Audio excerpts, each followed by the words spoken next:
Barishal, they are very smart, আলহামদুলিল্লাহ। বিশেষ দুটি কারণে বরিশাল বিভাগের প্রতি আমার আলাদা একটা ভালো লাগা। এর কারণ, এই অঞ্চলে আলেম ওলামা বেশি, ঠিক কিনা বলেন?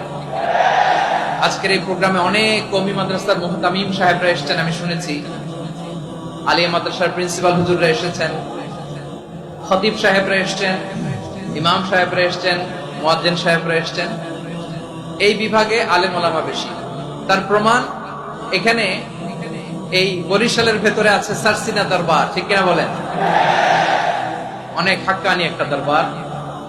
সারসিনার মরহুম পীর সাহেব হুজুরের খেদমত করেছে আমি অনেকবার, সুযোগ হয়েছিল আমার ছাত্র জামানায়।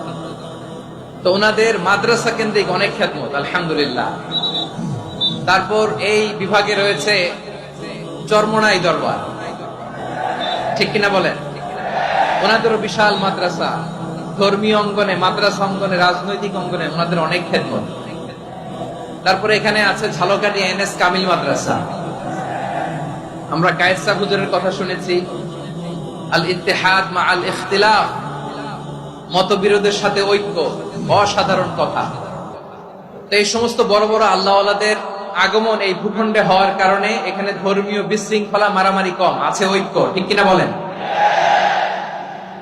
বরিশাল বিভাগের প্রতি আমার বিশেষ ভালোবাসার এটা একটা কারণ। দুই নম্বর কারণ হচ্ছে, আমি ঢাকাতে যে মাদ্রাসায় পড়াশোনা করেছি, দারুন নাজাত সিদ্দিকিয়া কামিল মাদ্রাসা, আমার মাদ্রাসার শিক্ষক মন্ডলীর অধিকাংশ হচ্ছে এই বরিশালের, আলহামদুলিল্লাহ। আমাদের শ্রদ্ধেয় প্রিন্সিপাল হুজুর আখম আবু বকর সিদ্দিক হাফিজাহুল্লাহ ওয়া রাআহ, উনি এলাকা সহ পুরো দারুন নাজাত মাদ্রাসার অধিকাংশ আসাতাজে ইকরাম এই ভূখণ্ডের, এই অঞ্চলের হওয়ার কারণে ছোটবেলা থেকেই বরিশালের প্রতি আমার একটি ভালোবাসা। তো আমি অন্তরের অন্তঃস্থল থেকে আবারও শুভেচ্ছা জানাতে চাই। আমি আমাদের অনেক ভাইদেরকে দেখতে পাচ্ছি, আপনারা বসার জায়গা পাননি, দাঁড়িয়ে আছেন এবং খুবই নিশ্চুপ, শান্ত, সুশৃঙ্খল। The people